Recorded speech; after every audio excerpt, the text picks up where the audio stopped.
What's going on, guys? It's Jesse and Edwin and Chris. We're a short one today, but we are bringing you live episode 71 of Comic Conversation. We have a full show tonight, a lot of stuff to talk about, a lot of interesting news drop this week, so we're going to be covering that. Also, later on, we're going to be having a guest join us, the creator of a mobile app called Key Collector Comics. His name's Nick, and he'll be along shortly to talk about the app, how it came to be, and where you can find it, and all the cool stuff that brings along. Shout outs for some folks here first. Jason Smith said first. He was first. Otaku Dan was second. So that's cool. Joseph Stoner's here as well. O'Farrow, nice to see you again. NLC Productions, hey man, how you doing? And Splash Page Comics as well. So folks are already here with us. This is live here on YouTube. The reason I say that is because by tomorrow, this will be audio only, streaming through iTunes as our podcast. So if you're coming from iTunes, come over and join us on Thursday nights here on YouTube on JLS Comics next week, episode 72. Also, we do take questions, comments, anything like that. Feel free to leave a comment here. Shout out to one of us, any of us here, or email me. It's jesse@jlscomics.com, and we can add something to the show. So let's go ahead and see what you guys have been doing in the past week or so. Anything fun and exciting? While I go ahead and shoot our guest the link. As for me, nothing too crazy, just working and everything like that. One of my local shops had a sale that I ended up, getting a whole bunch of books from, so I had to make some videos for that. But other than that, just same old, getting ready for Sunday. Had some fun last Sunday with everything being kind of off. No football, whatever. Watched the Royal Rumble. I'm not super into wrestling anymore like I used to be when I was a kid, but Royal Rumble is one of the ones that I always like to watch just because it's fun to see all the different people come through. So, I'm just, had some fun doing that and just kind of hanging out. But, that's pretty much it, though. Nothing too special for me. Man, I've just been doing a lot of pressing. I don't know if you can tell me, I ain't shave. Razor is almost foreign to me right now, and I need to shave my head and all this other stuff. So, really have been neglecting some personal hygiene things. Though I have been brushing my teeth. I promise you that. Maybe not personal hygiene like grooming. I'm sorry. Did I say personal hygiene? I meant like grooming. My bad. Yeah, no, I haven't showered in a week. So yeah, no, nothing like that. And then just watching a crap ton of Star Wars rants and reviews is very entertaining stuff. So about it. I'll tell you, Last Jedi is, one of the most love it or hate it. Is like no middle ground there. There isn't. It's like, one of the most divisive movies of the whole franchise, So pretty crazy. And actually on that, it's not on our list, but I do have word. And again, it's a rumor. But I think I want to believe this one. For Han Solo, the trailer is not going to drop, as a lot of people are expecting during the Super Bowl. However, it will be the next day, Monday, on Good Morning America. So that's when they'll drop that. And they've done that in the past with GMA, where they've done the trailers and stuff. So what would you think the whole motivation is that, though? That is starting to be kind of a trend a little bit. Yeah. I don't know. A lot of viewers, they have a business relationship with the show, and probably the price is right versus buying a Super Bowl ad spot. You know what I mean? Good point. Yeah. Yeah. So Makes sense. But I know there was a rumor. I mentioned it last time. I heard a rumor about a Wednesday. But honestly, it's got to be either something around the Super Bowl, or like I was thinking maybe Black Panther. They'll drop the trailer at the beginning. Something like that, but it's got to be sometime very soon. So that's that. The other thing I wanted to mention, and it wasn't in the list as well, just a couple of quick things to go through, which I thought were pretty cool, but we don't have to dwell too long on them. There's a show that I'm looking forward to. It's a really cool book. It's called Cowboy Ninja Viking. They finally found a director for it in Michelle McLaren. She's been attached to Game of Thrones and Breaking Bad, and I forgot where I left my soda. And also Metropolis is been greenlit for a full season. It's going to be on the DC digital service, along with Titans and Young Justice and animated Harley Quinn show. Wow. So they're really bolstering that. It was supposed to be on Fox as a sort of sister show to Gotham. But for whatever reason, I guess they just wanted to have more content for the digital. So they decided to move it, over there. No casting or anything at this point, as far as I've heard, but I'm sure we'll get that soon. So, yeah. So we do have a bunch of other stuff to talk about. Let's see here. Yeah. No, real quick while you're looking, I get Freestyle Fridays. I'll be doing part 2 of the top 20 all-time selling comic books of the 90s. And then I'm taking a week off because I got the North Texas comic book show that I'll be going to, which is going to be a lot of fun. That's cool. Hope to get some footage of that too. Yeah, that's one thing I like, with the channels. People, it's cool to see the room, right? The cave, the man cave, the comic book room, all this stuff. But it's also really cool to kind of get out and see the shops, see the town, the conventions, that type of footage. So I really dig it when that comes up on people's channels, that type of videos. So yeah, just shoot your cell phone around the con floor and post that up, and I'll be watching it. That's all you need nowadays, just your cell phone. That's right. You get your 4K camera, you're good to go. Yeah. And then what was I going to say? The other thing was, for Black Panther, there is a really, in my opinion, like a bad, negative, toxic aspect to fandom. And something that came up today was, and I know, Chris, you saw it. Really, I commented. It was these group of people on Facebook are so butthurt for whatever reason that they want to try to ruin an experience for other folks just because they don't like it or just because somebody didn't like something that they liked.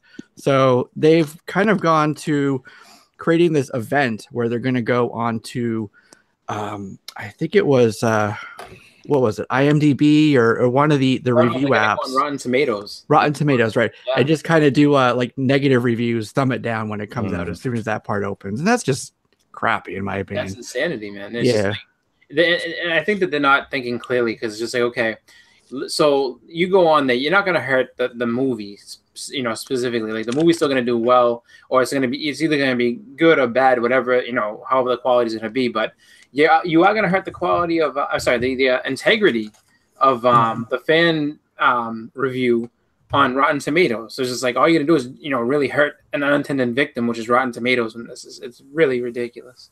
Yeah. But without further ado, we have our guest. How's it going? How you guys doing? Good. I'm having some technical difficulties. I'm having a hard time hearing you. I don't know if you have any tips here. No, we can hear you. Well, I'm having a hard time hearing you. It's quiet. Are you check the volume on your? Yeah, I did that. That was the easy thing. It's all the way up, so I don't know what's going on. But it's all right. We can make do. You got some headphones you can plug in, maybe? Yeah, that's a good idea. Let me give that a try. Yeah. So I apologize. No, you're good, man. Hang on a sec. I thought I did. All right. Jacko's here. Come on, Jacko. We could get going though. I can hear you probably just enough. Yeah, I mean, I guess if you want to kind of run down, what you've done, the app for folks while you're getting set up there. I mean, you wouldn't have to hear me if you want to talk about that. So I guess we can start there. This ought to work. Let's see if this works out real quick so I can. Yeah, he'll be doing most of the talking anyway. Guys, so I apologize. No, it's fine. Cool. Don't worry about it. It wouldn't be a light. Oh, that's so much better. All right. There we go. All right. There you go. How are you? All right, so who am I talking to? What's your deal? All you guys. So, my name is Jesse, JLS Comics, one of the panelists here. And I was actually seeing you around, in some of the Facebook groups. Yeah. The Collector's Corner, for example, I see you in there those pretty guys are regularly. great. So yeah, it's a good group of people. Yeah, for Appreciate sure. what they do. They've been very helpful, and so if there's a bunch of listeners from their group, I appreciate you guys, of course. Sorry, go ahead. Yeah, no, right on. And then we have Chris, who is a Celtic supporter. I can see that. Name of my channel is Boston Chris Comics. I'm in that group as well, and the Collector's Corner and a few other Facebook groups. Yeah. So I make videos and just talk about comics and everything like that. And yeah, like I've been using the app for a while, actually, since the first time that I saw it, which is about, I want to say maybe 3 months ago, like when it first popped up, and it's just and I'll let you get into it before I say anything too revealing about it. But it's a really, really good app. Thank you for making it. Thanks a lot, man. I appreciate that. You might have been our very first user. I was in Nice. really, really early. Really early. Well, that. You could definitely speak to some of the updates and the changes Oh, that yeah. we've made, Yeah. because we've been pretty active as far as that's concerned. So, but thank you for your support. I appreciate that, man. Oh, absolutely. Sweet. Do we got another guy? He's got Sure do. Edwin? Yeah, I'm Edwin. I'm just a lover of comics. I do some pressing as well on the side. I'm really excited to hear what you have to say about the app, but do you want us to call you the key collector, or what? I Call me apologize. Nick. So Nick, I'm okay.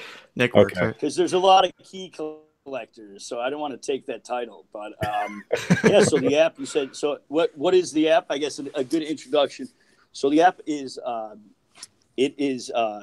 it's a free mobile app that is it's just isolated key issues. So first appearances, origins, classic iconic covers, classic story arcs, anything that would be, I guess a good way to say it would be anything that lends itself to the history of comic books, the universes, their own respective universes, would be in the app. So it's not so much that it's just valuable apps or valuable comic books. It's more anything that has some sort of milestone in it that contributes to the comic book history.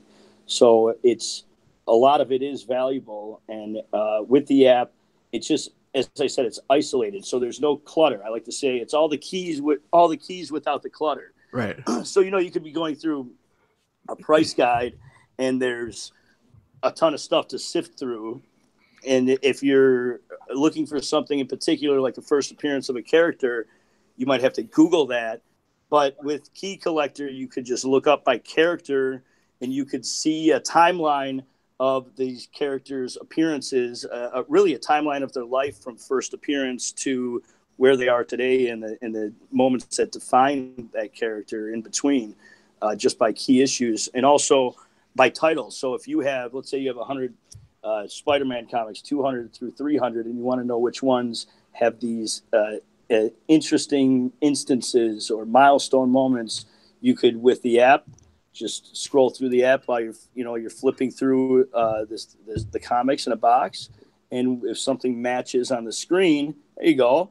You got to update your app, man. You have to update your app. I have to update a lot of my. You're about my three. apps. Yeah, you got to. So you're about 3 behind. So yeah, right there you could see 2000 AD. So 2000 AD will have first appearance of Judge Dredd. It'll have second appearance of Judge Dredd, because that's a key as well. And then it'll have the first appearance of Judge Death. And then there's a bunch of stuff actually going on in 2000 AD. First appearance of Fodder, Cannon Fodder, I believe is his name. He's a priest who shoots people up. Cannon Fodder. Nice. Nice. It's pretty funny. So there's a lot of stuff in there like that you just would say, well, what the hell is this? Nice. Yeah. There he is, Cannon Fodder. Mm-hmm. He's a real badass. In the name of the Lord, of course, though. So yeah, that's but so you could catalog what you own, and you could build a wish list for what you want. I have a simplified price guide in there as well, and people have asked for an expanded price guide. So we're aggregating prices now. People could go in and they could. So if you hit own, you got to update. You know, so you might not see. Low battery. Now you got to charge your battery. You were talking about tech issues. Now Yeah. I'm having the tech issues. But actually, I would like to see. You know, if you update it now, you could see what's going on. We changed that front page a little bit. We cleaned up the front page. Yeah, so there's expanded cover views. And thanks for doing this, by the way. You know, your great hand model. That might be your next, your next career move. That'll be my backup. Right. So Yeah, in the new app, so that's in the updated app. Now you could search by character. So right there you have title and character and category. Well, we've changed it. So you could search by character. You could search by artist. You could search by writer. You could search by publisher. You could search by category, and there's a variant section. So we have all the price variant. Not all, we're populating it still. Yeah. But price variants. I thought is that my phone or yours? That's mine. Now I got a low battery. So there you could search by variant. So Valiant was one of our first supporters, endorsers, and now if you had the new app, you'd see Coffin Comics is on there as well. Sweet. And You got it. And Dark Horse, right. So Dark Horse Dark Horse just popped on with us. So they're going to start tweeting about us tomorrow, which I'm excited about. But yeah, man. Yeah, those are the categories. Yeah, thank you. Well, one of the first thing that it's free. It's a free app, by the way, if anybody's wondering. It's a free app. Which is amazing. That there's so much to it now. And I mean, even in the beginning, it was cool just to see like what was there. And then it just, as it kept on expanding, it's like, oh, like there's an update. I was like, all right, let me update it. And then I noticed that like it was like, oh, there's more titles, there's more, more books that have been added to different, stories and characters and stuff. And I was like, oh, that's awesome. And then the first one I remember seeing was Valiant jumped on first. Yeah. Then it was Coffin, and then it was Dark Horse, and I was just like, geez, you guys are. Yeah, man. I mean, it's really cool that like they're embracing it like this. And I mean, I'm just curious, just to make sure that I'm not kind of overdating you. But how long ago did you put this out? Oh well, I mean, it was like I said, you were probably one of the first because I launched it at the New York Comic-Con, so that was October 5th. Yeah. So it's been out for just a few months, and that's where I met Dinesh at the Comic-Con, who just who just left Valiant. I don't know if you guys are aware of that yet, but there's a whole change up going on over there, which hasn't affected Key Collector yet. But he's a great guy. He was just walking up and down the aisles, and he just said, "Hey, what do you got?" And I had nothing. Like this. I signed on late to this convention, and I had never. I'm in the whiskey business. I work for a liquor company, so this was everything has been very new to me. Everything's very new to me. But getting into the convention, so Dinesh came up, and I had a banner. That's it. I had the most pathetic booth, and he said, "Hey, what do you got here?" And I told him what it was, and he's like, "Wow, you know what? This could." He got it right away. He said, "This could really help the industry because there's so many." Nice. People that are interested in comics nowadays with the movies, but they don't really have a guide through 80 years of comic book publishing to what most people want to collect, which are, something. I look at it as curator, like somebody would curate, like a museum curator. When we own these key issues, we are taking care of a piece of history. We're taking care of a piece of comic book history. That was long-winded. I don't know if that answered the question. That's perfect. Yeah. How did you first realize that, something like this was needed? Like, I'm sure there was you were looking for something maybe and you couldn't find it. I don't know. Yeah. Well, I think it's almost, I feel like the idea, and when you hear about it and when I had it, I feel like it's sort of in the back of your mind the whole time. It's like, well, shit, I've always tried to find out where the key is. I was keeping lists on my notes on iPhone. I had a list of notes of all key issues that I was looking for, and then going to eBay for pricing, and then going to Google to find out first appearance, and then cataloging it and whatever, CLZ or whatever. But I just thought, well, why the hell is there not an app that pulls it all together? But this really happened after I was just going to flea markets, going to antique stores like I'm sure we all do. And I went to this one store in downtown Milwaukee, and this guy there was Mr. Sinister's first appearance was sitting on the shelf for $1, and I'm like, wow, cool. And then I was looking around more. I ended up talking to the guy, and he had 50,000 comics in a warehouse basement, and he didn't really know what he had. So I asked him, I said, hey, man, yeah, I know, right? I know. There's gold in them hills. You can give me that address when we get done here. Yeah. Well, I've already went through it. I already went through it pretty close, and it's you cherry picked. Yeah. Well, actually, him and I ended up. Hang on one second. I want to plug this in. I don't want to lose you guys, so I'm going to do my best here since I'm doing a lot of talking. I ended up helping him out. We split everything. I pulled stuff out, put it on eBay. We split it. But as I was doing this process of looking through so many comics, I was like, I would see things that I didn't necessarily know what they were, and I was like, well, then I'd be Googling it, and it was for about 9 months that I was doing this, and barely got through it that much because I was doing so much research, and it got to the point where I was like, why is there not like a resource that I could look at that just has key issues, so I could just look through the stuff, compare it to something, and see if that's what it is. And then I said that for about 3 months until I finally went, well, why the hell don't you do that? And that's kind of how it came about. Yeah. Nice. Yeah. One of the things that I really like about it, well, among other things, but it's, you can hold it in one hand. The interface is so easy to use. You basically just hold it and you can use your thumb to like do everything. So I can be over here with the box looking through and just thumbing over here. Exactly. Yeah.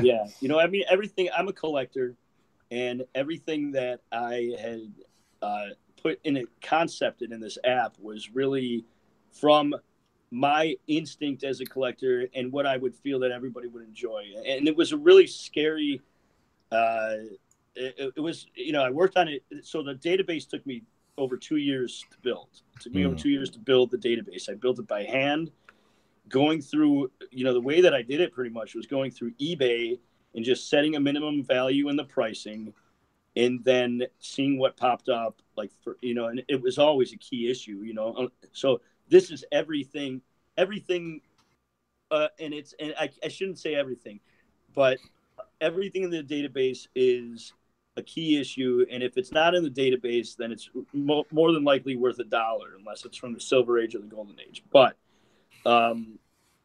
it was scary to introduce this to the world, to the comic book collecting world, because as we know, we're all pretty, we all have some pretty strong opinions. And, that's true. Put it out there, and because I worked so hard on it, and I put a lot, I invested a lot of my time and my funds into it. And I was really concerned that people would say, hey, idiot, what are you doing? And so, what the hell is this? Yeah, right. But the response has been so overwhelmingly positive, and it's so appreciated, and and sincerely, I'm glad that I did this for not just, to be a part of this culture, but also just because it's nice to unite with the fans in that way. Yeah, for sure. And kind of along those lines, like I was saying before, like, with the Collector's Corner and stuff, we kind of have some of the same social media circles. So I see you posting and talking about it, but also really genuinely looking for feedback on it too. Absolutely. Right. Yeah, I mean, it's nothing if it doesn't get the right feedback from you guys and Collector's Corner and all collectors. And the instinct is really to go with what is being. I don't get individual feedback that doesn't agree with other areas of feedback. So that was a weird way to say it, but everybody has sort of the same kind of experience where they say, you know what, we'd like this or we'd like that.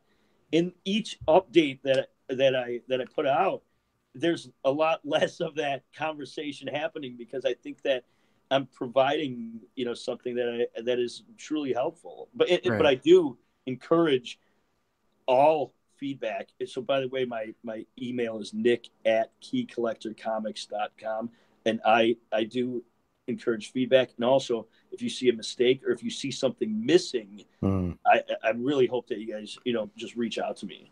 I see it. I see your email on the app right there. Yeah. Oh, yeah. Yeah. You could go right through the app and email me through the app. It just makes it easier. Yeah. One of the things I wanted to ask you real quick was, well, not ask you, but kind of let you know. I think that everybody does agree with you because your reviews are very strong for this app. Thank you. That's the first thing I told Jesse that I noticed. I think your lowest rating is like a 4 stars. So well, I think it says a lot.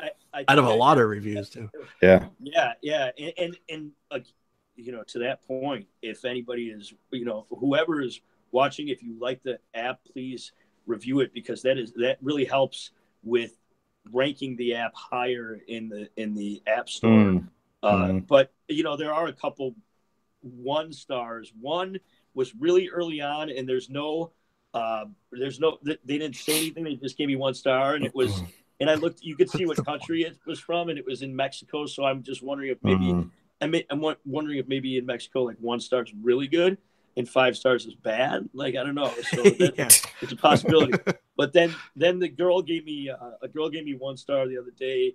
She said I put 5 of my comics in, and none of them appeared. And I was like, well, they're probably not key issues, That's very likely that they're not. That makes sense. It's not the Draken filler app. It's the key issue app. Right, which I'm gonna come out with next. Yeah, right. Yeah. Well, that's one of the things I used to go to. Who's the kid? We got a new. Is that the next guest? Yeah, we got a new panelist. Nice. My daughter Allie. Hey, Allie. Hi, Allie. Oh, she's so cute. Look at that hair. Sorry, I didn't mean to interrupt you. She's still on the spotlight from you. She doesn't give very many appearances, so maybe you can put that in your app as a. Yeah, right. Appearance of Allie. That's right. No, one of the things I noticed was I actually told the panel that I was going to. It's called sellmycomicbooks.com/ and then you go to like origins and first appearances. Yeah. That was kind of my resource. Are you able to kind of let us know like where you kind of grab some of your resources from? I mean, really, it's most of it. I would say a majority of it was just on eBay and then Google. So I'd say a good 20% of the research was done when I was doing this warehouse thing. Just looking it up on Google, like Googling each issue that I didn't know what it was, but it looked familiar. And then the eBay thing, really, because I thought it would be the most accurate representation of that information, and I could also pull pricing from eBay as well as I was filling in these different entries. So yeah, did you update?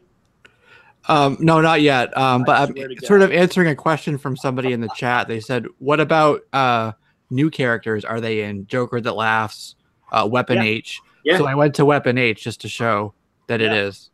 So if you look up Batman Who Laughs under characters, you'll see Batman Who Laughs as well. I just put in, here's the great thing about it. And, I'll prove it right now. I'm going to do something. So what are you looking at? Okay. So what issue is that? Dark Knight's Metal #2.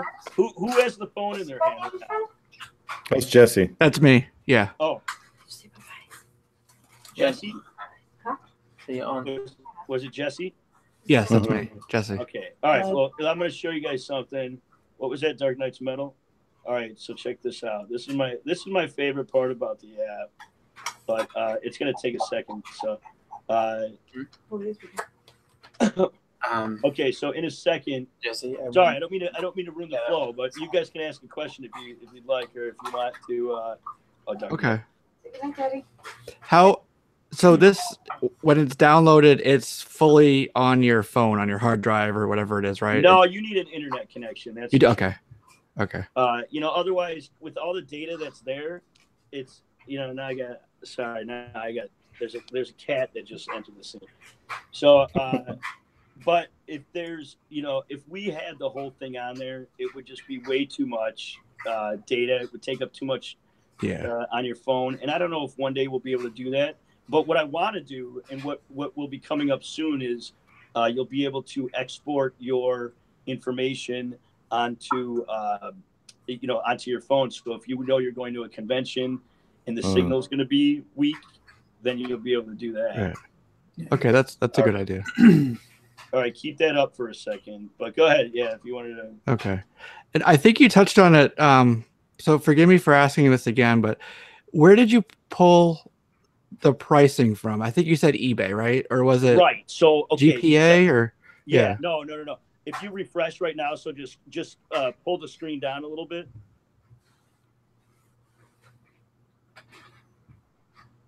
Oh, look at that. Focus. You got to price that you need a little. Did he make it worth like $1 million just now? Yeah, no, you gotta. There it is. Boop. It updates right away. Updates right away. So if there's a first appearance, I could I could go in and I could just put it right up there. Or if somebody has a price change, but yeah, prices come from eBay.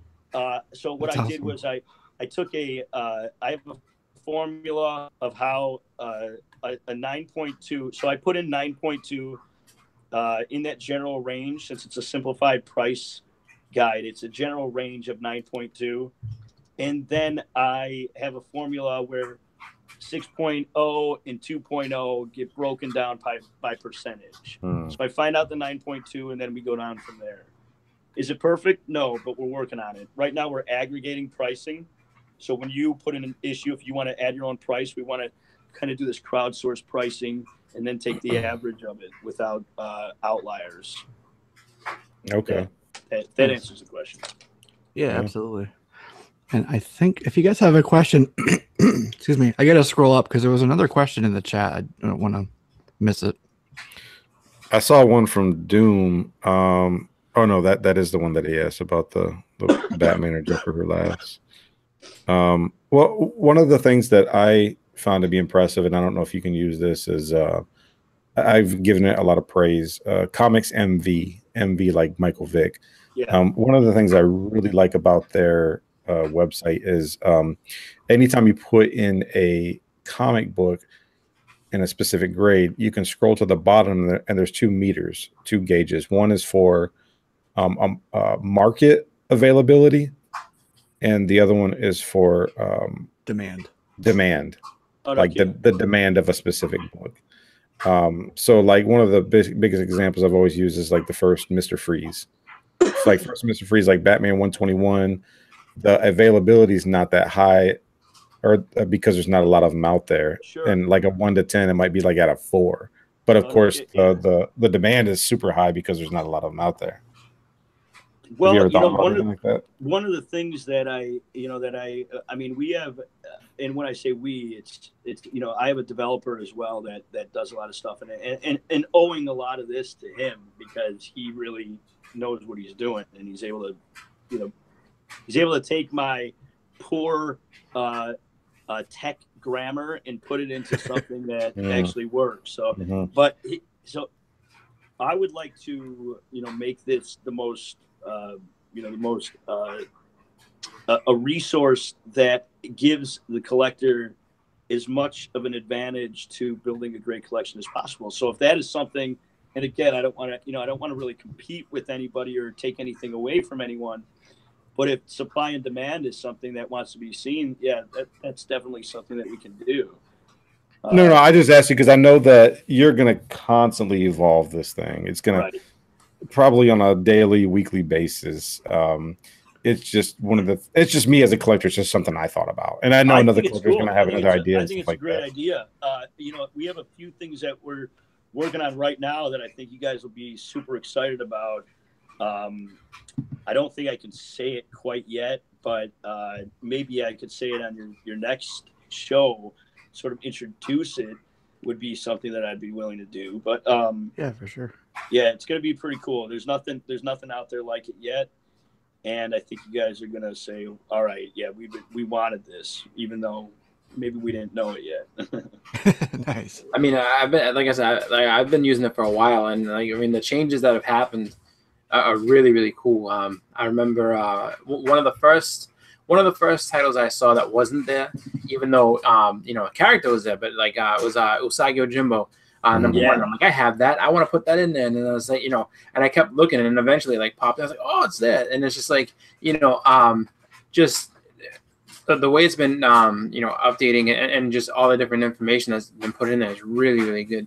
I really like. I have CLZ, and I like it just for cataloging, as far as archiving everything like that. But I mean, when it comes to this, though, it's just like I like when you the thing that like I see, and it's just like if you're at a convention or something like that, and you're flipping through long boxes, and it's just like I want this book, but and there's so many times where even if you have something like CLZ, it's like, all right, I want these books, but then you have to really like go through a couple menus to figure out what it is that's within it. This will tell you straight away. It's just like, all right, so issue 7, 9, 12, and 15 are all part of this storyline. That and these are the big books within it. It's like, all right, so if I'm in a long box and I'm like, all right, I should get these ones first and then worry about picking up the rest of them. You know what I mean? So it's really cool. And that was part of the reason, it was getting to the point where I was looking a lot for issues, and Googling things is just, it's mind numbing. It's no fun. Rough. But, and there's also, by the way, with the whole key issue thing, there's, I have a YouTube channel, Key Collector Comics, where you can find some more isolated stuff that I do some stupid videos and like I kind of just like act like it kind of an idiot. And then there's Facebook, Instagram. I'm inviting people to come say hi on that, because I do want open communication, and I want to stress this again, so that if there is something missing, like Usagi Yojimbo, somebody reached out to me about one of the villains in that I had never heard of, that I don't even remember. Jai, I think it was, or maybe Hai, but that was one that I never heard of, and it's an important character that I just didn't have, and they let me know about it. Boom, put it on the app, like you saw how quickly I could do it. So I do encourage people to like my page or somehow get a hold of me and tell me about that stuff. Just wanted to repeat that, because it's important. Yeah. We got a couple questions for you here in the chat. Couple guys who are pretty big with some of the more harder to find variants, like the 1/100s, those types of things. So we're working on the variants a little bit more. That's a new. So again, everybody should update the app, because there is a variant section. What I wanted to do, and the reason why there weren't many variants in the app when it first came out, was the whole thing about Key Collector Comics is to have the least amount of clutter as possible. All the keys without the clutter was my first slogan that I was messing around with. So it's just the keys, no clutter. So I didn't want, how variants can be. There could be 1,000 variants for one issue.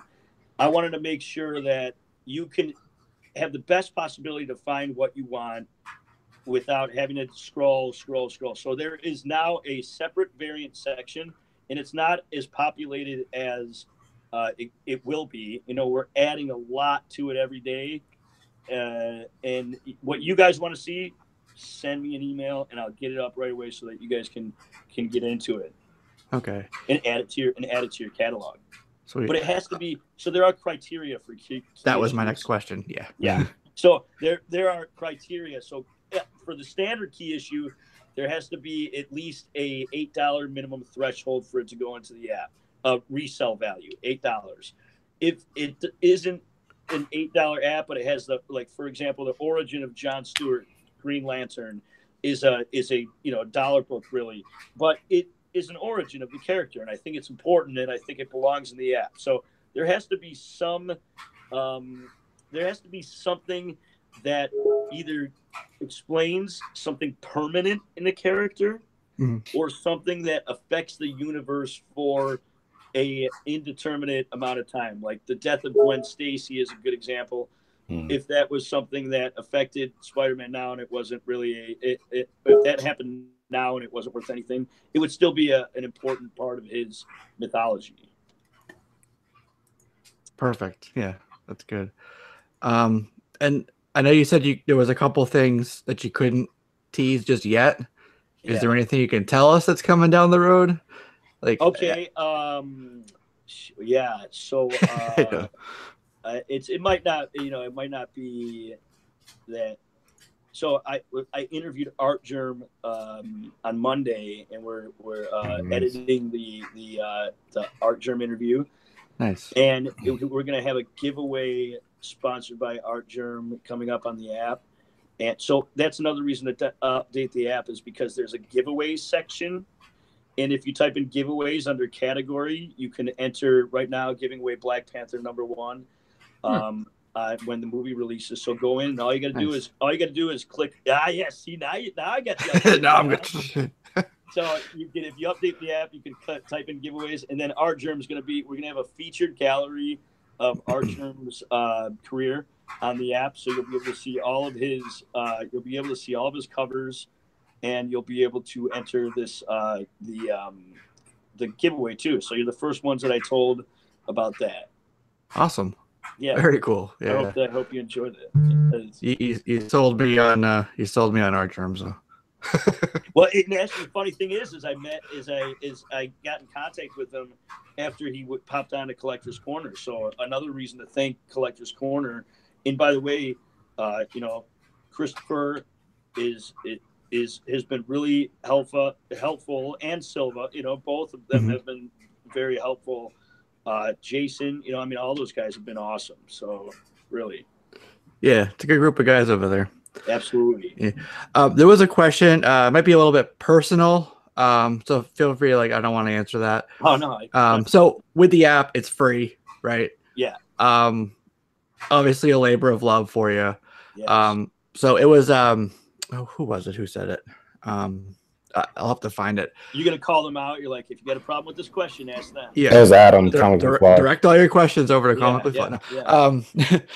How are you recouping costs for this? Or is that even a concern for you at this point? Well, right now, no, it's not. It's always a concern, of course. Yeah, I'm not. yeah. I'm definitely not I work for a whiskey company, so I'm not like. I'm not independently wealthy. I'm not. It is everything that I've saved. I've put into this app. Everything that I've saved throughout my career. So, I'm not that much poised. I'll tell you one thing. The last thing, I will never make anybody pay for the app, and I will never put an ad that's going to pop up in your face on the app so that you have to close it. I will always maintain the integrity of the app is something that I would want to use, because I don't want anybody having to have to X something out or be seeing, that's, to me, is just tacky. So there's going to be I have really a couple ideas on how to monetize it, but I haven't decided yet. So it's going to be the more people that get on it, I think the more options there are. One of the things, of course, is to create some sort of market, but there's it might go to the publisher. Do I talk, the publisher? Do we work something out with, Dark Horse or, hopefully Marvel one day? And it's just, right now I'm just having fun with it, Mm-hmm. Well, I agree with Doom because I've looked at similar price guide apps that were out there that are not really that good anymore. I think it's been 5 years since I've been on the latest one, and I think they wanted $5.99 or something like that, and it had such horrible reviews. So there was just no way I was going to pay that. But was it Doom? I completely agree with this. Doom is in the 99-cent, $1.99 range, whatever. I could totally do something like that. Yeah. Well, I appreciate that, and but I don't. But there's some people that might look at it and go, maybe some other time. I just don't feel like. I want people so there's so many, like I said, there's so many people that are interested in comics from the movies, and they might be thinking about getting involved with the, collecting. I just don't want there to be any reason to say no. If this helps out, I don't want there to be any reason to say no. Gotcha. Something eventually, I think eventually there might, there will be options, and again, as far as feedback goes, if anybody has any ideas, I'm all ears. Okay, so, I got a good one for you. Yeah, I got a really good one. So after the Art Germ giveaway, a whiskey giveaway. Oh, we could do that. Yeah, I'd be all over that. Yeah. Yeah. I was thinking a Hulk 181. Yeah, we could do a whiskey giveaway. I'll sell the whiskey. I'll sell barrels of whiskey through the app. There you go. Perfect. There you go. Yeah, we'll link it to a Donkey Kong key issue. That's hilarious. All right, man. Well, everybody in the chat, you got to go download this if you haven't, or if you're like me, update the app. A lot of cool stuff is being added all the time. For sure. This thing, it's one of those things where you don't realize you need it till you have it in your hand. Yeah, it's a great way to put it. Yeah. Great way to put it. And spread the word. You know, and spread the word. If you could, you know, again, if with the Black Panther contest or giveaway, if you share that flyer, I have a flyer on my Facebook. If you share that flyer, that will enter you, and you tag Key Collector, it'll enter you for a second time into the giveaway. So, and please just spread the word and review it and go to YouTube and do that. And I appreciate everybody's support. It's awesome. It really is great. Awesome. So okay. So somebody asked it before, search terms for the iTunes store, and then search terms so they can find it for like the Google. Oh, just, you know, Key Collector Comics is, okay. You know, you just search either Google Play or iTunes. It's a free app. Yep. Key Collector Comics, or, you know, you could go to keycollectorcomics.com and you can click on either Google or iTunes from there as well. Yep. Perfect. There you go, guys. So that's it. Download this app, use it. You see something, he's always looking for feedback. So Feel free to go ahead and shoot some stuff over to him. But thanks for joining us. This has been really cool. Thanks, guys. Yeah. It was nice. I enjoyed it. Absolutely. Good. It was nice to meet you guys. I hope it wasn't too miserable for you. I was thinking one day. I'm worried that one day someone's going to say, "Hey, you want to come on to the podcast?" I'm going to say, "Yeah," and then I'm just going to get hammered with a bunch of, "Why did you put this out there?" You know, so people are going to find that. I've gotten that from some of the older collectors. I'll tell you guys about that next time. But thank you so much. Thank you for supporting it and having me on. Really, thanks, guys. It was nice to meet you. Well, thanks for the app. Yeah, no problem. Yeah, right. No problem. Quid pro quo. Yeah. Yeah, right. All right. Well, take care, guys. Have a great day. See you, Nick. All right. Have a good night. You too. Yeah, no, that app is ridiculous as far as just for anyone who doesn't have it, and you know, I don't know if we did enough justice. I mean, how he's talking about it and everything. If you download it and start looking through it, I'm telling you, like your next trip to an LCS or a convention, knowing that you have that in your phone is going to be so much different, especially if there's books that you wanted to get or that you've been looking to get, and you know, you're just not quite sure what's going on with them. And on top of that too, like if you're just categorizing your collection, and you know, it's like, oh, I got all these keys. Like there's nothing more fun than seeing how many keys you have, and then it gives you kind of that aggregate amount of value that, you know, so you can kind of get a barometer on what your collection's worth if you never took the time to, you know, go ahead and, you know, write down, or even if you have taken the time to write down, you know, by hand what each issue is and all that. Like it's a great app. Like I'm telling you, it's like it's definitely one of the good ones to have. Like just like how people swear by CLZ, like this is one to swear by. Absolutely. And hey, it's free. Yeah, absolutely. Yeah, it's more than free because there's a giveaway. Exactly. So you're getting something if you download it potentially. So yeah, you can't go around that. Well, I kid you not. I was actually thinking about what he was doing. Not what he was doing, but what he does with the app. I was actually thinking about that over the past week because when people do raffles and giveaways and auctions and stuff like that, it's usually your graded books. And of course, you got GPA for your graded books, but then it's like, well, what most people do for like the raw books is they'll go like on eBay, they'll get like the 3 last sales of that particular book and just kind of get the average. And then that's what they'll use to raffle or sell a book or whatever like that. And the thing I like about this is it's raw. It's not with the graded stuff. And I think that you need that whole other side of the comic book market because, you know, GPA is not everything. Well, what about, and I know people are like, well, you got Overstreet, you could use Overstreet. Well, not everybody's going to spend $50 on that book. That's pretty much outdated after, as soon as a movie is announced. As soon as it's printed, it's already outdated. basically. Yeah, well, yeah, pretty much. So I was actually really impressed with the set.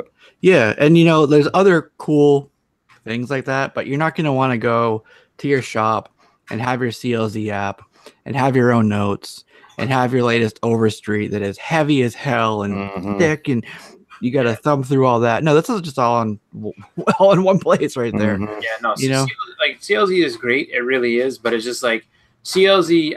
The way I look at it is that CLZ is more or less for after the shop. Like once you get the books that you know, once you pick up some books, you're like, all right, let me add these in. Here's my collection. And it's just like, but this one, like, I mean, and you can have a want list on CLZ, absolutely. But this one is just like, you know, it's a lot more comprehensive, and it breaks down, I think, a little bit more quickly, what titles and what characters and everything else. Like it's really, really just a good app. Yeah, for sure. Couple new people here in the chat. Seeking Nearman Comics. I just saw he popped in there, so nice to see you, man.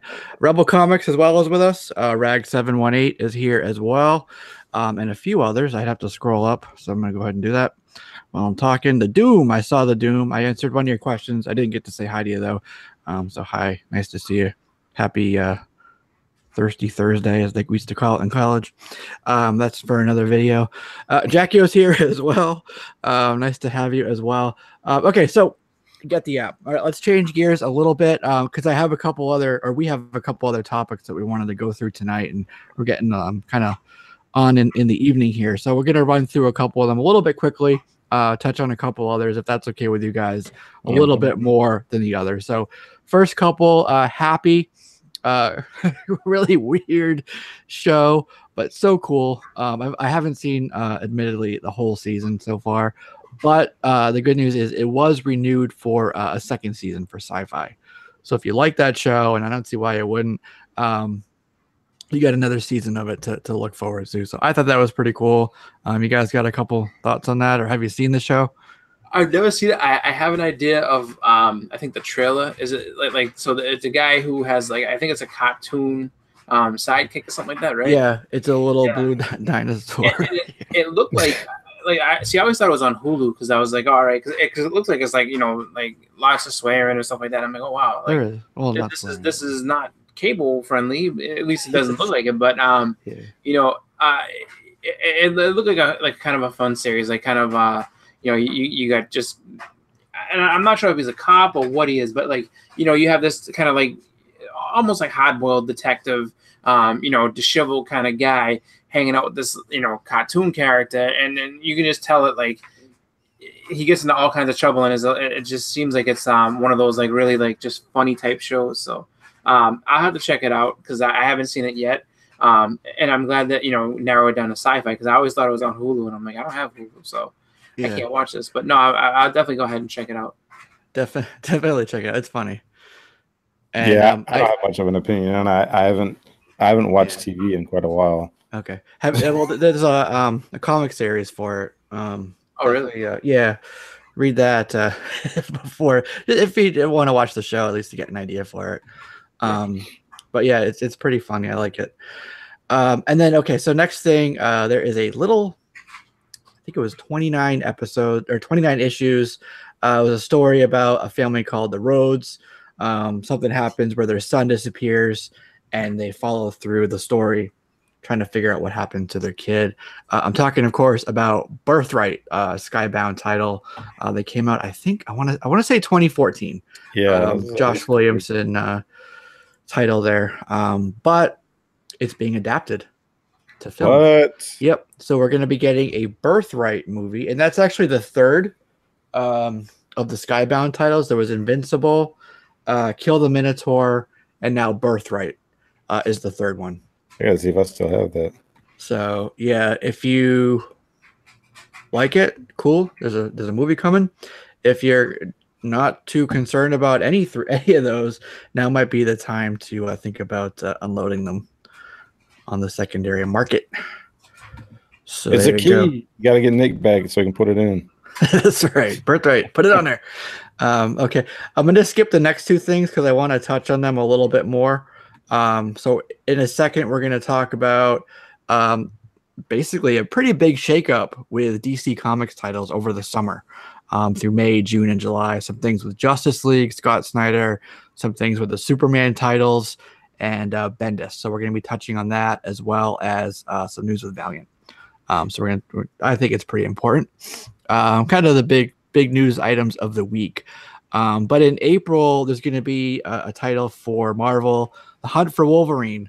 So basically, they're going to be talking about the OG Wolverine, and bringing him back to 616 fully, not just as a backup story, not as a variant type character, but the true Wolverine.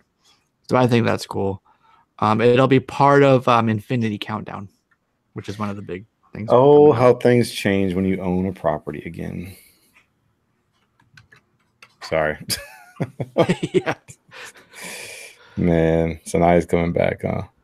Well, it's not quite owned just yet. Like I know it was like Kevin Feige was saying that it's gonna take a while. Like there's still like, I think it's like 2 years away from finalizing that whole thing and allowing the rights to go through. Like I guess it's like, it's there's some legalities involved just to make sure that everything's legal and on the up and up. So exactly, at this point they've agreed to the acquisition, but now it has to run through the Justice Department, just like any other of these big M&As. Like I think it was what Warner Brothers is going through on Time Warner Cable, with Comcast and stuff. There's all these that it takes a while, a year to a year and a half to get that final approval, which is a long time. And Feige said he's not even thinking about the X-Men right now till that goes through. He didn't even know, as he says, about it until he read it, just like the rest of us did in the news. Like nobody told him. So it's going to be, once they finally finalize, I guess, the deal legally, then they have to start thinking about how to work these titles in and stuff. And that's going to take, through the concept and development phase, another couple years. So you're looking at 2020, 2021 before you really get like a true, they made like plant seeds or whatever, but like a true movie where you see all these characters together type of thing. So we got some ways to go. 3-4 years at least. But when I heard that, my first thought was, well, maybe I'm being optimistic, but they moved New Mutants to next year, and I'm thinking in my head, well, maybe they want to put in like a Easter egg or something for the MCU in there. So who knows? But yeah, they did say at least 2020, 2021. So we got some time. So yeah. Actually, I need to respond to Sneaking Nermit. I do not have those in my collection. So I am not pumping and dumping here. I'm not. I'm just telling you about the books, telling you about the news. But I do not myself own those. So let me clear that up. Okay. So it'll be written by Charles Soule and David Marquez. I like his art. He did, Charles Soule did The Death of Wolverine, right? That whole thing. So now he's writing the return, the hunt for him. So there you go. I think it's fitting. Right. Yeah, right. It makes sense to give him that. So there is that. Now let's touch on something that I think is pretty cool. There was the Marvel Writers Summit recently, the Creator Summit, some photos and stuff. And who was there? Jonathan Hickman. Somebody posted a picture and then like quickly took it down. It's supposed to be a surprise. And between like, some of the stuff with like Marvel 2-in-1 and all this, now we're hearing about Jonathan Hickman, like at the Creator Summit. I'm thinking there's a FF book on the horizon. I don't know. That's my first thought. Hickman, FF, those two things go hand in hand, Well, it's funny you mentioned that because I was watching, what's her name? The lady that does the Beyond the Trailer, Grace, I forget her name. She was doing the comic book portion of her YouTube, and she talked about how I think the very last issue of Fantastic Four had such low sales. I think it was back in 2012 or something like that. Like nobody cared. So are you saying there's getting interest again because Marvel has been acquired by Disney, or because nobody cared it's when the just, final issue came out. It's been years since they've had a book. I mean, people want to see the team back together, just like people, annoyed that like for a while that there was no new X-Men books. It was just the same, there were new X-Men characters, there were no new X-Men books, and then once they did make new X-Men books, it was like, well, the core characters we can't use. We have to use all these kind of offshoot characters and bring them on. That's how you have like Rogue and the Avengers and all these people being split off in different directions. So I think right now, what's going on is that people just want to have that team back together because it's been, it's been about 6 years now, right? Since Fantastic Four was a team. Did they disband that? Well, before Secret Wars, which was 2015. Okay. I thought it was 2012 right? they stopped with that. It's been a while in any case. Whatever the exact time frame was, it's been a while. Yeah, and it's just like, and like people were saying, like everyone said the sales are so low and no one really cared, but it's just like, yeah, but then they once people found out they weren't getting them back and they weren't going to be a mainstay, people were like, well, we want our team back. Like, what are you doing? Like, why would you get rid of them? Then they started to care. Wow. Yeah. All right. And now something, speaking of not really caring, we got Old Man Logan. Now we got Old Man Hawkeye in April. Yeah. But true Marvel style, it's like, hey, that's a good idea. Now let's beat it to hell and run it in the ground and overuse it. Looking at you, Venomize. I'm looking at you, Poison X. Now we're getting old. You're breaking up there. Excuse me. What'd you say? You're going to get Old Man what? An old woman. Old woman Jean Grey? No. Did he just freeze up? I think so. So he's alluding to old woman Lara. So they're going to do a book with X-23 as an old woman, an old lady. So wow. As they go, past, into the future and into like, I guess kind of a dystopian, so into a dystopian kind of like, universe with her. Now she's going to be the whole old grizzled, just former hero now turned to, just kind of like, basically she's gonna do her Danny Glover impression in Lethal Weapon where she's too old for this shit and and how she's kind of just I guess giving up on being a hero and there'll be someone maybe young to try to inspire her, somebody from the past, like, come on, you gotta do your thing again. She's like, yeah, no, fuck that, I'm done. Does she heal pretty quick as well and age slowly like Wolverine? Mm-hmm. Yeah. Okay. I mean, yeah, there was this whole story where they had to she had to inject all the virus into her so people would stop dying, and her healing factor was like killing the virus. So for her, I mean, it's gonna be. I mean, you figure she's younger than Wolverine and all the rest of that stuff. So it's gonna be like, however many hundreds of years in the future, and things are gonna become. I definitely feel where you're coming from. Where it's, I don't know how I feel about that, to be honest with you. I kind of think that they're going kind of like the route of how Deadpool, kills them out, how they have all these different people kill the Marvel Universe, or Deadpool versus this one and this and that. It's just like, Deadpool's fought all these different people already, and it's just like, you know what? It's just to have that, to have that reoccurring theme over and over and over again isn't going to work. Like, I don't want to see old man everything over and over again. It's just the way. And I know they did it in the past because it's not the first time they've done something like that. Like they did with the X-Men, they had a bunch of books being the end, Wolverine the end, X-Men the end, and it was just like, supposed to be like the final story of, these characters. And it's just like, it's good in small doses, but to have it be like for every character, because now I'm going to wonder, who else they're going to do. I mean, who else is, and the Doom said they should make Old Man Speedball and call it Oh, Doom, come on, man. but no, he's right. It's right. Old Man Buckshot. Old man Speedball. And it's just like, oh man, like why, you don't have to keep going that way. I agree with you, Jesse. It's just like, they might be starting to kind of beat the horse to death now. It's just like, there's no reason to kind of give. I think having X-23 as an old, a future story maybe, but like, old woman. I mean, is it going to be a parallel of Old Man Logan probably not, but it'd be pretty close, and you'd be like, like I don't want to see this again.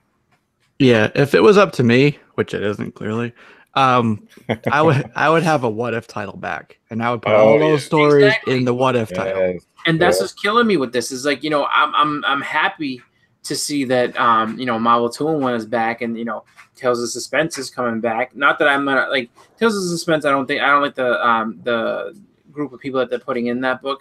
I'm not saying it's going to be good or bad. I just it just doesn't hold my interest. But like some of these older titles that they had back in the day are fun ones to see, especially if it's like those one-off stories. I know Tales of Suspense is going to be ongoing, but it's just like these are the type of things that you could have and have some fun with. And a what if title would be amazing. Right? Okay, there's so many ideas.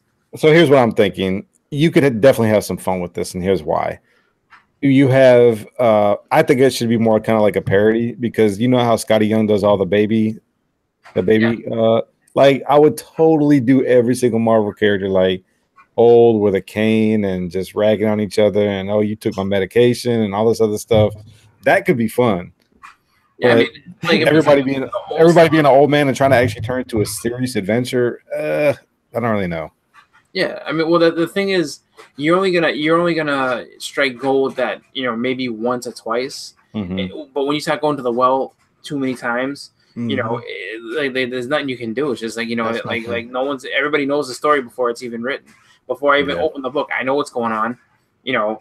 Some tragedy happened to her. She's not gonna want to be a hero anymore. She's hiding from what she used to be, and then someone brings her back into it, and she's got and she for maybe like 2 or 3 issues, she recaptures what she used to be, only to end up getting killed or just to kind of go back, either to go back into being a hermit like she was before, or to die at the end of it. It's just like, I mean, I'm not saying it can't be executed well, but I am saying it's just like it's not really needed. It's just like there could be some real conflict there. It kind of reminds me of Kill Bill. The Black Mamba wants to have a kid and kind of quit being a ninja woman. I mean, you absolutely could have that. I mean, you there's a million different things you could have pop up. It's just it's just one of those things where it's just like, I guess if you allow it to happen, then it's just like, what's to stop from having, and I'm going to use Vernon Johnson, like old man Galactus, old woman this, old, you know what I mean? Like when is it, you know what I mean? When is it going to stop, and when is it going to be like not justify? Or it's like, well, these guys got old man story. What about this old old person story? It's just like, what? Just leave it like once it's not done well, you know what I mean? And that's what they're setting themselves up to do, is finally have one really just be shitty and nobody wants it. They could do like all like the old woman, like I don't know, old woman Gwen Stacy, and like have J. Scott Campbell do a cover for it. Oh Jesus! Make it like the Golden Girls. How do I do too perfect? There's definitely good. I mean, like there's some good fun concepts in that. Like you could have just like a Golden Girls type cover, or it's just like late whatever. You could have. I mean, you can do all. That would be funny. Golden Girls. Yeah, like you could have a bunch of fun stuff, and it's just like, but I mean, like, what about like young Aunt May? Oh God, that'd be weird. Go the opposite way with it. Take all the old people. I mean, they kind of did in the movie with Marissa Tomei, but I mean, literally, like Benjamin Button effect. I mean, the comics though is like, I mean, she's like a cookie cutter old grandmother that's like on there, buy the cookies. Like it's just like young Aunt May would just be weird. I picture somebody back in like 1920s, and just wearing that weirdo hat and doing like the Charleston and stuff. Nah, man, I'm picturing like she was a hero herself. She was like kick ass, you know what I mean? Like she was out there in the streets, just beating people up. Yeah, she had a stick. Injustices. She had like some katanas, She was a badass lady. Hey, May, what are you doing? Taking care of business. Ben, I'll see you at home. I gotta kick this one guy's ass before I get home and make some more cookies. That's right. Okay, so I wanted to tell you guys something pretty cool. I don't know, maybe I'm the last one to know about this, but it was back in the 90s. Wesley Snipes.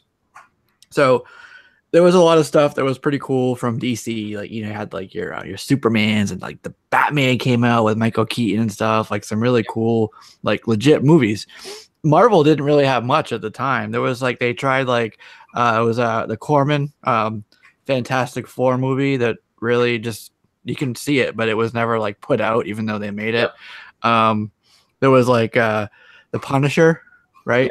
With Dolph Lundgren and stuff. So it was, they didn't have much. So they were trying to like a bunch of made for TV stuff. I remember there was a made for TV. There's a Captain America. Captain America. Yeah, where he had like the motorcycle. Yeah, and it was that was I mean, I'm talking like that was like the 70s, and there was one in the 90s.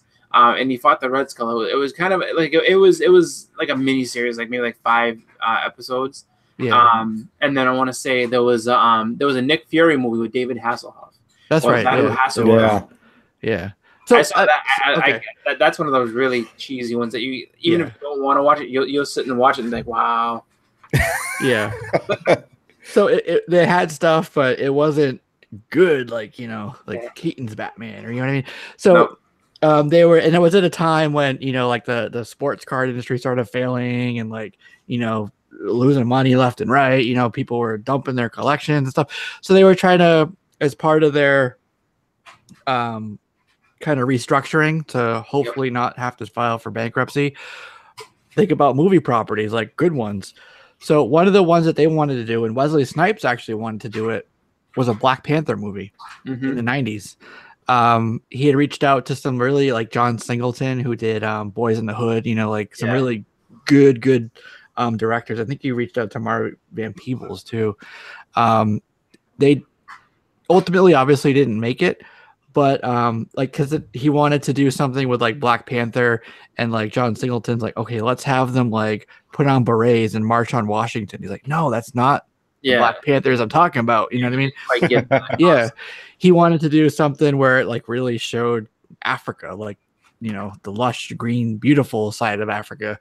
And it just didn't get off the ground. That project failed, and that's when he decided to go on and do Blade, which I thought was pretty cool. So kind of like I didn't know until recently that there was in development, I guess, in the concept phase, a Black Panther movie in the 90s. So I thought it was pretty cool. I just wanted to share that with you guys. And like I said, maybe I'm the last one to know that, but no, I talked to my local shop owner about it. He was telling me he said the exact same thing. He's like, they had wanted to do it, and then I guess John Singleton wanted to make it more about I guess like the Black Panther, so like the actual Black Panther party, and that it was going to be Wesley Snipes' son in the movie was a troublemaker, and they were like, you know what? In order to get our respect back, we gotta go back and wear the berets and this and that, and then I guess Wesley Snipes had to go to him like, no, wrong kind of like not even close to what I'm trying to do.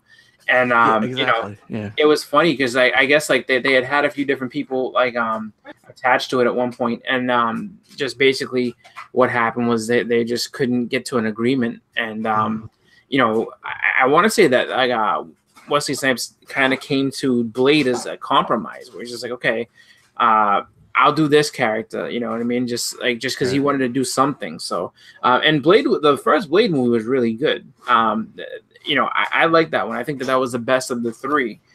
Blade 2 wasn't too bad, but it wasn't great either. And 3 kind of just, 3 was one that they just were out to try to get that last bit of money, and I don't think it did all that hot. I think it kind of fizzled out by that point. But the first Blade movie was awesome.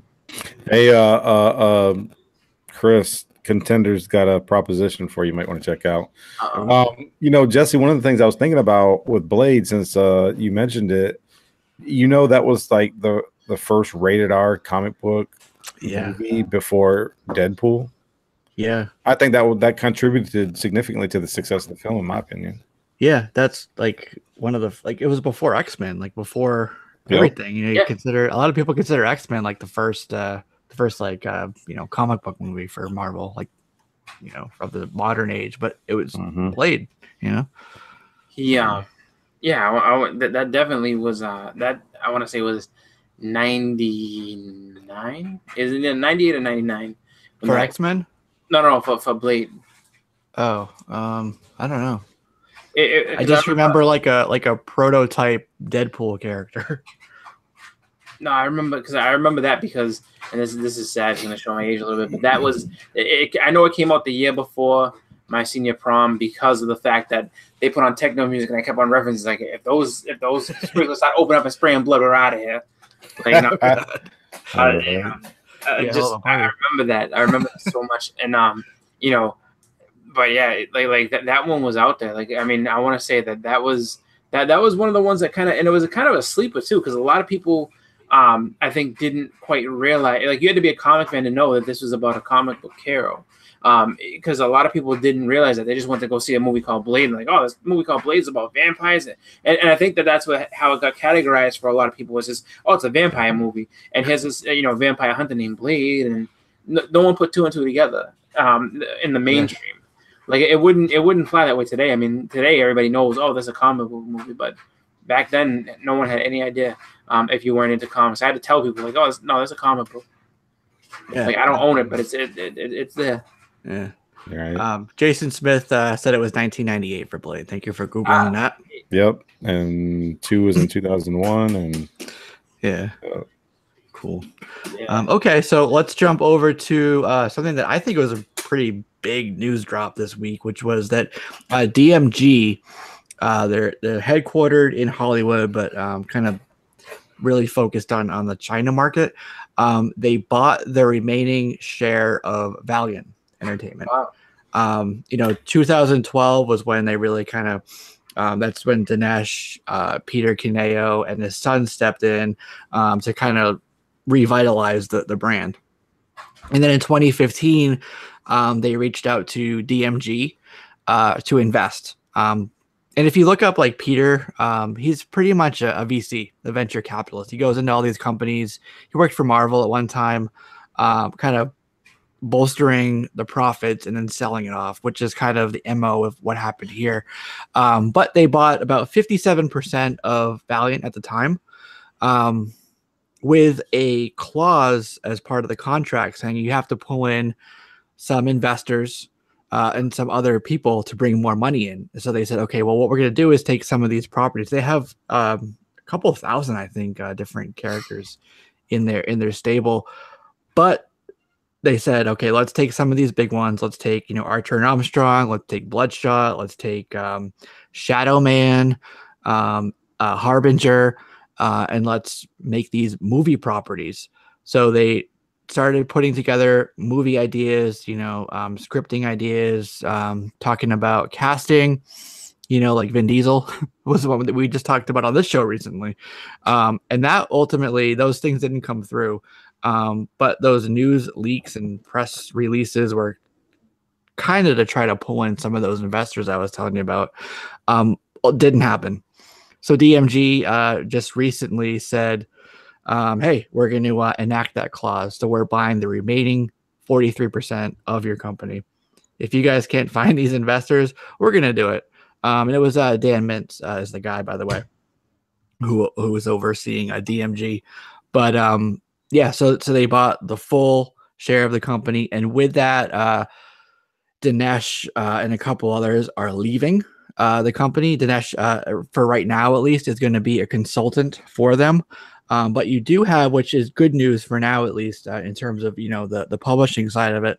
The editor-in-chief and the publisher are remaining on board, and they say that not much is going to change right now. In terms of the titles. They're really going to be trying to focus on the film property side of it.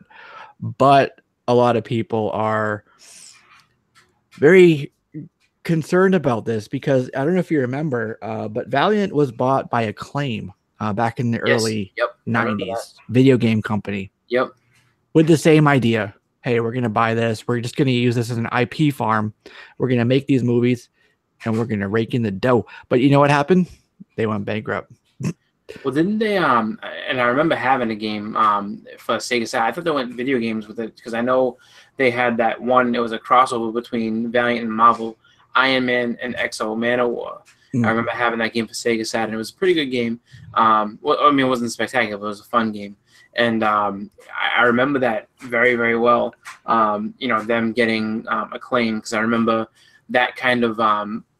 That kind of pushed them into a couple different things.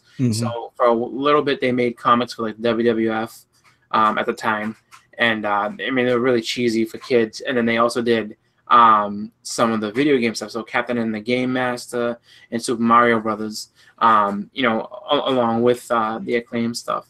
And it was just like, you know,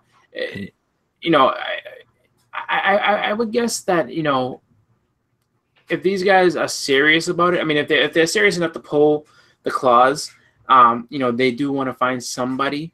It's just, I mean, I don't know if I like, because I mean, I don't really know too much about the group that, you know, went ahead and made that final purchase. So I'm curious. I mean, are they the type of people that people are worried about, you know, getting the job done, or if they are they, you know, people that, you know, stick to their word and put out a you know, movie. I mean, you know, for something like this, I mean, how long should we be, I guess, held in suspense waiting before something, you know, like if nothing comes out, let's say by 2022, I mean, should we be concerned? Does that mean that the deal's kind of fall through? I think what would happen at that point is they would realize it was a poor investment, and they'll sell off to somebody else. Like they'll sell it off to, I won't say Marvel, but they'll sell it off to some other firm and just say, here, these are yours now. We're going to go on. We should be looking for some sort of trailer in the next couple of years to make sure for it to be considered a success and for them to be serious about, you know, actually working on these projects. Right. Well, what they're saying is that the current slate of projects are still going to be coming out. And in fact, there's supposed to be a Dr. Mirage TV show on CW. Oh, on CW? Really? Dr. Mirage, yeah. So they got, you know, Bloodshot, Harbinger, Quantum and Woody. There was supposed to be all that kind of culminating, and that's the partnership with Sony that they have, and they still have that.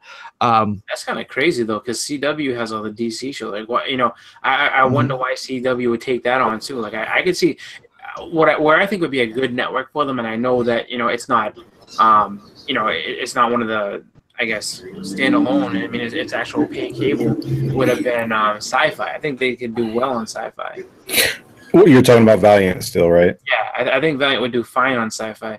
But for CW, I mean, I wonder if that's like a conflict of interest at some point, or it's just like, you know, for something that's already been established and the shows they already have, is that kind of like a, you know, is that something where maybe they should have picked a different network so they can kind of build their own following and not be compared to these other shows? Well, I think it's smart because, I mean, if you really think about it, Disney teamed up with Sony to get Spider-Man, and a little bit of collaboration doesn't hurt in my opinion. I think that Valiant in a way needs DC, and I think that DC or Warner Brothers wants to compete with Marvel, so they're willing to do that. I just think it's a smart business idea in my opinion. Now, does Warner Brothers own CW? Is that what you were saying, Chris? No, I'm just saying that CW already has, you know, a bulk of the DC shows. So you know, you have well established like Flash and all these other shows on there, and it's just like, so now here comes, you know, something from Valiant, which, I mean, unless you're a comic book fan, a lot of these characters that come off of Valiant, you're not going to know right away. So, I mean, you may get lucky and be like, all right, you know, no one knows who Dr. Mirage is off the top of their head unless you're a comic fan. Maybe it'll do well. But then again, you know, you might suffer too. And it's like, I don't know who this Dr. Mirage character is. Seems like a comic book show, like a cheap knockoff of, you know, what they're trying to do with these other ones, you know. Maybe there's a little risk for both sides, because I didn't catch the entire conversation, but I think that a lot of these Valiant characters need to be on the small screen. People need to familiarize themselves with these characters a little bit. I mean, for God's sake, I mean, people wouldn't know who Arrow was if it wasn't for the TV series. You know what I mean? Yeah. Oh, I don't know about that, because Green Arrow's been around. I mean, he's a hero that's been around for a long time, but you know, something. I mean, it definitely brought him to a more mainstream. Yeah. Yeah, his fan base doesn't compare to like Batman, Superman, even the Flash or Wonder Woman. Or even Green Lantern, you know. What's going on? So I don't. Oh, okay. Did Jesse freeze up again? No, I don't know if he froze up, but was it Rags just put in the chat said that Stan Lee was rushed to the hospital. What? Yeah, and so I was just looking at the stories here. It was a few different outlets have put it up there, and then Hollywood Reporter said that he's hospitalized, but he's doing well, according to the Hollywood Reporter. That was 10 minutes ago, but I mean,